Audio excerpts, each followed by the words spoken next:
আসসালামু আলাইকুম ওয়া রাহমাতুল্লাহি ওয়া বারাকাতুহু। বিসমিল্লাহির রহমানির রহিম।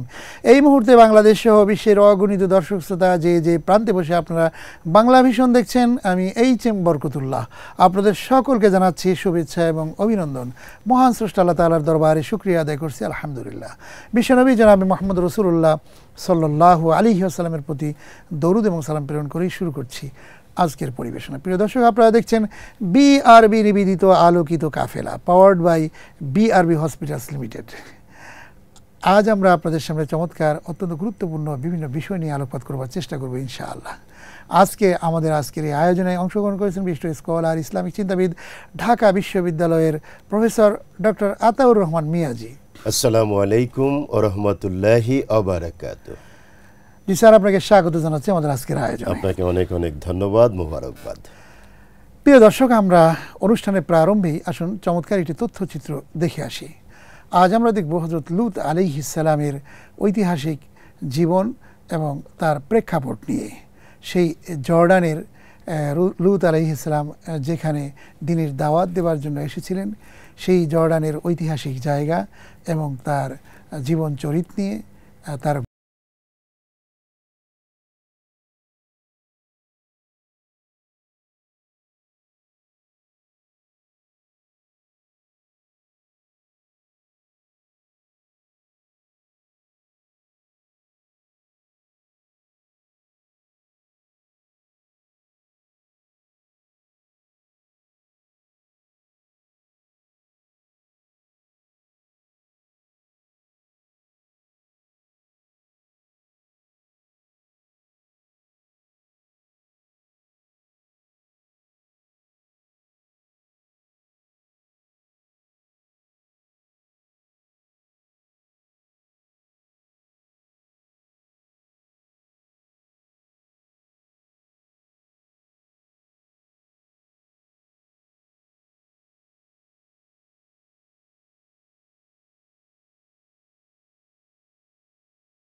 যাচ্ছি এমন একটি স্থান যা একটা মানব ইতিহাস, জীবন্ত ইতিহাস। সেই প্রাচীন প্রস্তর যুগেও এখানে মানুষ বাস করেছে, সে প্রমাণ পাওয়া গেছে। প্রাথমিক প্রস্তর যুগ থেকে নিয়ে যুগের পর যুগ, শতাব্দীর পর শতাব্দী, সহস্রাব্দের পর সহস্রাব্দ ধরে এখানে জনবসতি ছিল। কাল গেছে, মানুষ গেছে, জাতির পর জাতি গেছে, ধর্ম বিশ্বাস পরিবর্তিত হয়েছে, কিন্তু টিকে আছে এই স্থানটি, ইতিহাস হয়ে আছে। সকল যুগের সকল মানুষের কিছু না কিছু চিহ্ন রয়ে গেছে, নিদর্শন আছে। এগুলো তাদের সম্পর্কে অনেক কথাই বলে। পাহাড়ি পথ, আম্মান থেকে দক্ষিণ পশ্চিম দিকে যাচ্ছি। আমরা লক্ষ্য করছি পাহাড়ের পর পাহাড় শুধু নিচের দিকে নেমে যাচ্ছি।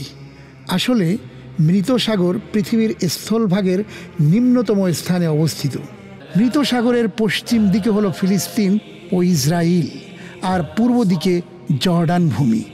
দাঁড়িয়ে আছি সাগর তীরে। অপূর্ব সৃষ্টির এক লীলাভূমি এই ডেড সি, যার ইতিহাস হাজার হাজার বছরের ইতিহাস।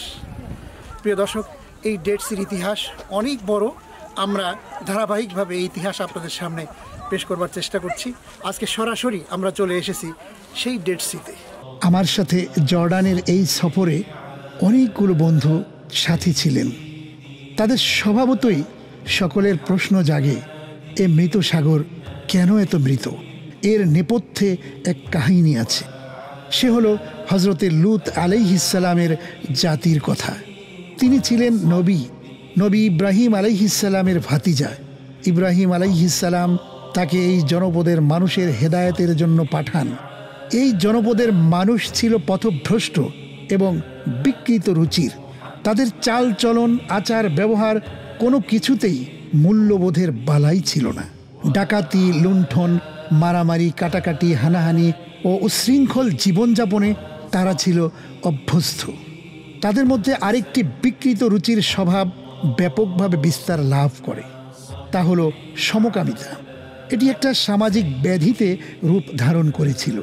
তারা শুধু গোপন জীবনে সমকামিতায়, অশ্লীলতায় লিপ্ত ছিল না, বরং প্রকাশ্যে আনন্দ উৎসব ও সামাজিক পার্টি ও সমাবেশেও সমকামিতার আনন্দ উৎসব বসাত। হজরতে লূত আলাইহিস সালাম তাদেরকে এ ধরনের বিকৃত রুচির অশ্লীল কার্যকলাপ থেকে বিরত রাখার চেষ্টা করেন। তারা এতে তো কর্ণপাত করেইনি, বরং তারা তার প্রতি আরও ঠাট্টা বিদ্রূপ করতে থাকে। তারা কটূক্তি ছুঁড়ে তাকে বলে, তুমি বড় পবিত্র পবিত্র ভাব দেখাচ্ছ। এমনকি তারা তার উপর নির্যাতন চালাবার চিন্তাও করে। তারা আরও বলে, এটা আমাদের স্বাধীনতা, আমাদের স্ব-অধিকার, এতে আমাদের কোনো দোষ নেই, অপরাধ নেই। যদি অপরাধ হয়ে থাকে তাহলে শাস্তি নিয়ে আসো দেখি। হজরত লূত আলাইহিস সালাম তাদের থেকে সম্পূর্ণ নিরাশ হয়ে তাদের ব্যাপারটি আল্লাহ তাআলার উপর ছেড়ে দেন। কোরআন ও বাইবেলে আল্লাহর এই নীতি ঘোষিত আছে যে যখন মানুষ সীমা লঙ্ঘন করে যায় আর তাদের কর্ণকুহরে সত্য ও নীতি কথা ঢোকে না, অপরাধের মাত্রা অনুযায়ী কোনো কোনো জাতিকে সম্পূর্ণরূপে ধ্বংস করে দেয়া হয়। লূত আলাইহিস সালামের জনপদের বেলায় এই নীতি কার্যকরী হলো। আল্লাহ তাআলা কয়েকজন অতি সুন্দর ছেলের বেশে কয়েকজন ফেরেশতা পাঠালেন। সমকামী পুরুষরা এমন সুন্দর ছেলে দেখলে পাগল হয়ে যায়। তারা হজরত লূত আলাইহিস সালামের অপরিচিত মেহমান হিসেবে এলেন এবং মেহমান হিসেবে রাত্রি যাপন করতে চাইলেন। হজরতে লূত আলাইহিস সালামের মনে এই আশঙ্কা ছিল যে তার পক্ষে সমাজের এসব কুরুচিপূর্ণ ব্যক্তিদেরকে ফিরিয়ে রাখা অনেক কঠিন হবে। এই ভেবে হজরতে লূত আলাইহিস সালাম মেহমানদেরকে ঘরে ঢুকিয়ে দরজা বন্ধ করে দিলেন। কিন্তু হজরতে লূত আলাইহিস সালামের স্ত্রীর স্বভাব অনেকটা তার সমাজের মানুষের মতো ছিল। সে এই গোপন খবরটি মানুষকে জানিয়ে দিল। তৎক্ষণাৎ হুড়মুড় করে চারদিক থেকে লোকজন দৌড়ে এলো আর হজরত লূত আলাইহিস সালামকে বলল, এই ছেলেগুলোকে আমাদের হাতে তুলে দাও। হজরতে লূত বললেন, এরা আমার সম্মানিত মেহমান, তাদের অসম্মান হলে সেটা হবে আমার অসম্মান। তাদের দেখাশোনার দায়িত্ব আমার, কাজেই আমি তাদেরকে তোমাদের হাতে তুলে দিতে পারি না। তারা বলল, আমরা তোমাকে বলেছিলাম অপরিচিত কাউকে তোমাদের ঘরে স্থান দেবে না, যদি দাও তাহলে তাদের উপর আমাদের অধিকার থাকবে। হজরতে লূত আলাইহিস সালাম অত্যন্ত ব্যতিব্যস্ত হয়ে পড়লেন। একবার বাইরে যান, আবার ঘরে আসেন। তার এই ব্যতিব্যস্ত অবস্থা দেখে আগত মেহমানরা তাকে বললেন, আপনি চিন্তিত হবেন না, তারা আমাদের অসম্মান করতে পারবে না। আমরা মানুষ নই, আমরা ফেরেশতা। আমরা আপনার এই সমাজের অশ্লীলতা ও অপরাধ প্রবণতার শাস্তি দেওয়ার জন্য আল্লাহ তাআলা কর্তৃক প্রেরিত হয়েছি। কাজেই আপনি রাত শেষ হওয়ার আগেই আপনার পরিবারের লোকজন এবং আপনার অনুসারীদেরকে নিয়ে বেরিয়ে যান এবং দূরে চলে যান, তবে আপনার স্ত্রীকে নেবেন না। আর যখন আপনি চলে যাবেন কেউ যেন পিছনের দিকে না তাকায়। সুতরাং লূত আলাইহিস সালাম তাই করলেন। আর সকালে চলে এলো সেই শাস্তি। আকাশ থেকে অঝরে বৃষ্টিপাত হলো। সেই বৃষ্টির মধ্যে ছিল পানি ও পাথর, আর নিচ থেকে হলো ভূমিকম্প। ভূমিকম্পে সে জনপদটিকে সম্পূর্ণ উল্টিয়ে দেয়া হলো। সেখানে যত মানুষ ও প্রাণী ছিল সব মারা গেল, আর সেখানে তৈরি হলো এক বিরাট হ্রদ, তাই মৃত সাগর। হাজার হাজার বছর পার হয়ে গেলেও আজ অবধি এখানে কোনো প্রাণীর সন্ধান পাওয়া যায় না।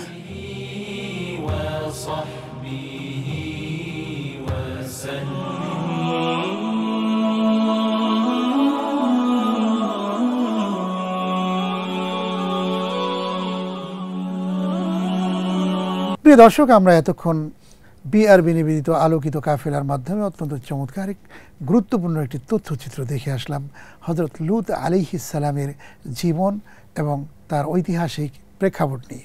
জর্ডানের সেই ঐতিহাসিক জায়গায় যেখানে এখনও পর্যন্ত ঐতিহাসিক সেই সাক্ষ্য বহন করে রয়েছে হজরত লূত আলাইহিস সালামের বর্ণাঢ্য জীবনকে ঘিরে।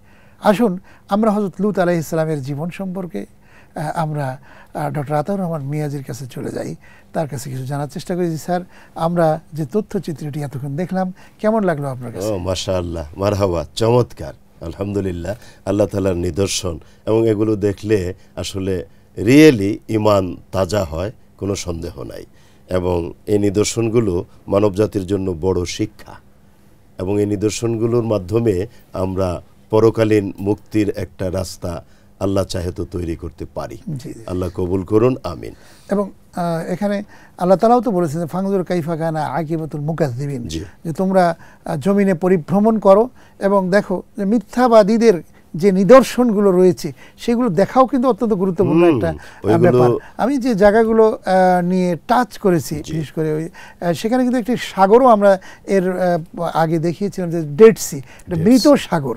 সেই সাগরটাকে ঘিরেও কিন্তু লূত আলাইহিস সালামের জীবনের অনেক কিছু এখানে রয়েছে। তার জাতির যে মর্মান্তিক যে একটা গজব নেমে এসেছিল সেখানে, সেই জিনিসগুলো আপনি বলবেন যে আসলে এই জাতি এত অপকর্মে কেন লিপ্ত হয়েছিল, এবং তার স্ত্রীও কিন্তু সেখানে তাদের সেই কাফেরদের অংশীদার ছিল। জি জি, ধন্যবাদ আপনাকে। আমি তাহলে কোরআনিক ওই মেসেজগুলোর সাথে, এই দৃশ্যের সাথে, আমাদের দেশেও কিন্তু এই মাস দুই আগে এরকম একটা বিষয় নিয়ে খুব হইচই ছিল, নাড়াচাড়া ছিল। ইভেন আমাদের শিক্ষা ব্যবস্থায় ওই ধরনের বিষয়গুলো অন্তর্ভুক্ত করে আমাদেরকে অন্য পথে ডাইভার্ট করার একটা ষড়যন্ত্র, আমি বলবো ষড়যন্ত্র একটা ছিল, যেটা কার্যকরী হয়নি আলহামদুলিল্লাহ। সেটা হলো এই যে সমকামিতার ব্যাপারটা, transgender issue. Yes, transgender issue. এবং তারা আমাদেরকে বোঝাতে চেষ্টা করেছিল এটা হলো ওই যে হিজড়াদের যে একটা আলাদা জেন্ডার, না পুরুষ না মহিলা, তৃতীয় লিঙ্গ। তো তৃতীয় লিঙ্গ, থার্ড জেন্ডার, ওই ইস্যু আর ট্রান্সজেন্ডার মোটেও এক না। ট্রান্সজেন্ডার ইস্যুটা হচ্ছে মূলত সমকামিতা, পুরুষে পুরুষে, নারীতে নারীতে, মানে স্বগোত্রীয় দুই ব্যক্তির মধ্যে যে যৌনকর্ম বা এই ধরনের অপকর্ম, শারীরিক মিলন ইত্যাদি। তো এই ট্রান্সজেন্ডার ইস্যু, সমকামিতা, এটা কোরআন কারিমে আল্লাহ তাআলা লূত আলাইহিস সালামের ওই অপকর্মটাকে আমাদেরকে শিখিয়েছেন। এবং আপনি যেটা বলেছেন, আমি খুব সংক্ষেপে প্রথম থেকে শেষ পর্যন্ত একটু ইঙ্গিত দিই। হযরত লূত আলাইহিস সালাম যখন নবী হিসেবে প্রেরিত হলেন, তো নবীদের তো দায়িত্ব হলো পথহারা মানুষগুলোকে সঠিক পথ প্রদর্শনের জন্য দাওয়াত দেওয়া, সিরাতুল মুস্তাকিমের দিকে তাদেরকে ডেকে আনা। আল্লাহ কাউকে হেদায়েত দেবেন, কাউকে দেবেন না, এটা চূড়ান্ত সত্য। মাইয়াহদিল্লাহু ফালা মুদিল্লা লাহু ওয়া মাইয়ুদলিলহু ফালা হাদিয়া লাহু। সুতরাং হেদায়েতের মালিক আল্লাহ, কিন্তু তাদেরকে আহ্বান করা পয়গম্বরদের দায়িত্ব। সেই কাজ তিনি করলেন। কেউ কেউ তার ডাকে পজিটিভলি সাড়া দিল, কনস্ট্রাকটিভ ওয়েতে তারা তাকে সহযোগিতাও করলো, কিন্তু অধিকাংশ মানুষ পথহারা, তারা তার আহ্বানে, ডাকে, দাওয়াতে সাড়া দিল না। তারা বরং উল্টা পথে ধাবিত হতে লাগলো। এবং সমকামিতাটা ওই সময়টাতে একটা মহামারীর আকার ধারণ করেছিল। আমরা মাঝে মধ্যে যে মহামারীগুলো দেখি বিভিন্ন ফর্মে, বহু আগে প্লেগ, কুষ্ঠরোগ, তারপরে আমরা সাম্প্রতিক দেখলাম 2020-21 যেটা করোনা। তো এই সব মহামারীগুলো কিন্তু ওই রকম মানুষ যখন সীমা লঙ্ঘন করে, তখন একটা পর্যায়ে আল্লাহ তাআলা ওই ধরনের গজব দিয়ে মানুষগুলোকে শিখান। জি, কোরআনে কারিমে আল্লাহ তাআলা বলছেন যে জহরাল ফাসাদু ফিল বাররি ওয়াল বাহরি বিমা কাসাবাত আইদিন নাস। জলে এবং স্থলে যত বিপদ এবং আপদ আসে, এগুলো সবই কিন্তু মানুষের নিজস্ব হাতের কামাই করা বিষয়। জি জি, চমৎকার বলেছেন। তো এই যে বিষয়গুলো মানুষের হাতের কামাই, তো ওই সীমা লঙ্ঘনকারী লোকগুলো তো তার আহ্বানে সাড়া দিল না, বরং তারা সমকামিতায় এমনভাবে লিপ্ত হলো, শেষ পর্যন্ত হযরত লূত আলাইহিস সালাম তাদেরকে বললেন, এটা কোরআন কারীমে আল্লাহ আমাদেরকে স্পষ্ট জানিয়ে দিয়েছেন, এই যে আমাদের মেয়েগুলো আছে, তোমরা প্রয়োজনে তাদের সাথে বৈধভাবে সম্পর্ক তৈরি করো, কিন্তু পুরুষে পুরুষে, মেয়েতে মেয়েতে এই সমকামিতাটা আল্লাহ তাআলা পছন্দ করেন না, এবং তোমরা সীমা লঙ্ঘন করছো। কিন্তু ওরা এই ডাকে সাড়া দিল না, বরং তার স্ত্রী নিজেও ওদের দলের অন্তর্ভুক্ত হয়ে এই অপকর্মে সহযোগিতা করার জন্য তিনি আপ্রাণ চেষ্টা করলো এবং লিপ্ত হয়ে গেল। শেষ পর্যন্ত আল্লাহ রাব্বুল আলামিন গজব দিয়ে ওদেরকে ধ্বংস করবেন। তো ধ্বংস করার আগে যে কোনো পয়গম্বরকে আল্লাহ তাআলা এই রেড অ্যালার্ট জারি করেন এবং সতর্ক হতে বলেন যে তোমরা নিরাপদ দূরত্ব বজায় রাখো। যেমন হযরত জাকারিয়া আলাইহিস সালামকে বলেছিলেন, হযরত ইউনূস আলাইহিস সালামকে বলেছিলেন, মাছের পেটে ইত্যাদি যে ঘটনাগুলো, জাহাজ থেকে লাফ দিয়ে পড়া, এরকম প্রতিটি পয়গম্বরের ক্ষেত্রেই জীবনে যখন ওরকম কঠিন অবস্থা আসে তখন আল্লাহ তাআলা তাদেরকে সতর্ক করেন। আর লূত আলাইহিস সালামকে আল্লাহ রাব্বুল আলামিন ওইরকম সতর্ক করেছিলেন। তিনি আশ্রয় নিলেন একটা গুহাতে এবং আপনার এই দৃশ্যে সেটাও দৃশ্যমান আমরা দেখেছি। এবং শেষ পর্যন্ত যারা ওই সীমালঙ্ঘনকারী অপকর্মে লিপ্ত হয়েছিল তাদেরকে আল্লাহ গজব দিয়ে ধ্বংস করে দিলেন। তো এখান থেকে আমরা যে শিক্ষাটা পাই, 1 নম্বর শিক্ষা হলো সমকামিতা বলি বা অন্য যে কোনো সীমালঙ্ঘন বলি, এই সীমালঙ্ঘনকারীদেরকে আল্লাহ পছন্দ করেন না। কোরআন কারীম আল্লাহ বলে দিয়েছেন ওয়ালা তা'তাদু ইন্নাল্লাহা লা ইউহিব্বুল মু'তাদিন। সুতরাং আমরা কখনো ওই দিকে ধাবিত তো হবেই না, বরং অন্য কেউ হতে চাইলে আমরা আমাদের নিজেদের জীবন দিয়ে হলেও ওটা প্রতিহত করব। জি জি, আজকের বিশ্বের দিকে যদি তাকানো যায়, বিশেষ করে পশ্চিমা বিশ্বে এই জিনিসগুলোর অবতারণা কিন্তু তারাই সৃষ্টি করেছে এবং যার কারণে কিন্তু আসলে বিভিন্ন রকম এই যে পারিবারিক ব্যবস্থাগুলো ধ্বংসের দিকে চলে যাচ্ছে। এবং গতকাল কিছুদিন আগেই কিন্তু একটি পত্রিকায় সম্পাদকীয় কলামে লন্ডনের টাইমস পত্রিকায় বলেছে যে western despairing of their own society, rising crime, family breakdown, drugs and alcoholism have come to admire the discipline and security of Islam. তারা বলেছে পাশ্চাত্যের লোকেরা তারা নিজেরা নিজেদের সমাজের প্রতি এখন নিরাশ এবং হতাশ হয়ে পড়েছে। তাদের ক্রমবর্ধমান অপরাধ প্রবণতা এবং পারিবারিক ব্যবস্থা ধ্বংসের দিকে যাচ্ছে। অসৎ কাজ এবং মাদকাসক্তি ব্যাপক আকার ধারণ করতেছে। শেষ পর্যন্ত তারা এখন ইসলাম প্রবর্তিত নিয়ম শৃঙ্খলার দিকে কিন্তু এখন ধাবিত হচ্ছে। আমরা কিন্তু লক্ষ্য করতে পারছি। সেই জন্যই বলা যায় যে আসলে বর্তমান যে মানে আধুনিক বিশ্ব আসলে আধুনিকতার চরম দিকে ধাবিত হচ্ছে, কিন্তু অপর দিকে চরম একটা মানে খারাপ অবস্থার দিকেও কিন্তু দুর্গতির দিকেও কিন্তু যাচ্ছে। যেটা আমি কয়েক সেকেন্ডে বলি, এই যে দি ক্রাশ অফ সিভিলাইজেশন, সভ্যতার দ্বন্দ্ব সংঘাত, যেটা লিখেছেন হলো কি যেন বিজ্ঞানী হান্টিংটন। তিনি বলেছেন সভ্যতার যে দ্বন্দ্ব, এই দ্বন্দ্বটা কি করে হয় সেখানে তিনি বিস্তারিত আলোচনা করে বুঝিয়ে দিয়েছেন দুটো বড় সভ্যতা, মোস্ট পাওয়ারফুল রাইজিং সিভিলাইজেশনস পৃথিবীতে। এর একটা হলো আমেরিকান সিভিলাইজেশন বর্তমানে, এবং আরেকটা হলো ইসলামিক সিভিলাইজেশন। এবং আমেরিকাকে একেবারে নাকে আঙ্গুল দিয়ে, চোখে আঙ্গুল দিয়ে এই হান্টিংটন বুঝিয়ে দিয়েছেন যে আমেরিকা যদি নিজের অস্তিত্ব টিকিয়ে রাখতে চাও তাহলে হয় ইসলামকে দমাও, আর না হলে ইসলামের কাছে আত্মসমর্পণ করো। দুইটার একটা। ইসলামকে দমানোর সাধ্য কারো নাই।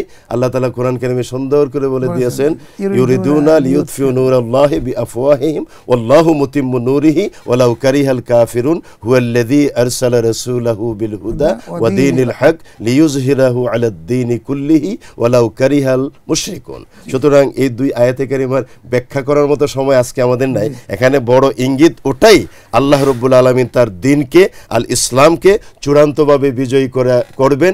এটাই তার লক্ষ্য, টার্গেট। অন্যেরা যা চাক, মুশরিকরা কাফিররা এক ফুৎকারে নিভিয়ে দিবে। কি করে নিভিয়ে দিবে? আল্লাহ চান গোটা পৃথিবীতে তার নূরকে প্রজ্বলিত করবেন। যে অত্যন্ত চমৎকারভাবে বলছিলেন যে আসলে আমরা যদি সেই ঐতিহাসিক প্রেক্ষাপটগুলো নিয়ে আমরা থিসিস করি, গবেষণা করি, চিন্তা করি, তাহলে কিন্তু আমরা ইসলামের আসল যে জিনিসগুলো আমরা কিন্তু উপলব্ধি করতে পারব। আপনাকে অনেক ধন্যবাদ। অত্যন্ত চমৎকারভাবে আপনি আমাদের তথ্যচিত্রের আলোকে এবং আজকের অনুষ্ঠানের বিভিন্ন বিষয় নিয়ে আপনি আলোচনা করেছেন। আপনাকে অনেক ধন্যবাদ জানাচ্ছি। আপনাকে অনেক অনেক মোবারকবাদ। প্রিয় দর্শক শ্রোতা মণ্ডলী, আমরা এতক্ষণ নবী রসুলদের স্মৃতির আলোকে যে তথ্যচিত্র দেখলাম এবং তার আলোকে ডক্টর আতাউর রহমান মিয়াজির মাধ্যমে একথা স্পষ্টভাবে জানার চেষ্টা করলাম যে আসলে মানবরচিত সকল মতবাদ ব্যর্থতায় পর্যবেসিত হচ্ছে এবং কখনোই সফলতার দিকে তারা যেতে পারবে না, সেটাই কিন্তু আমরা উপলব্ধি করেছি। আসুন আমরা সত্য ন্যায়ের পথে আমরা চলার চেষ্টা করি, কোরআনের আলোকে আলোকিত হই, এই হোক আমাদের প্রচেষ্টা। আজ শেষ করছি, আগামী অনুষ্ঠান দেখার আমন্ত্রণ জানাচ্ছি। আপনারা সবাই ভালো থাকুন, সুস্থ থাকুন। আল্লাহ হাফেজ। আসসালামু আলাইকুম ওয়া রাহমাতুল্লাহি ওয়া বারাকাতুহু।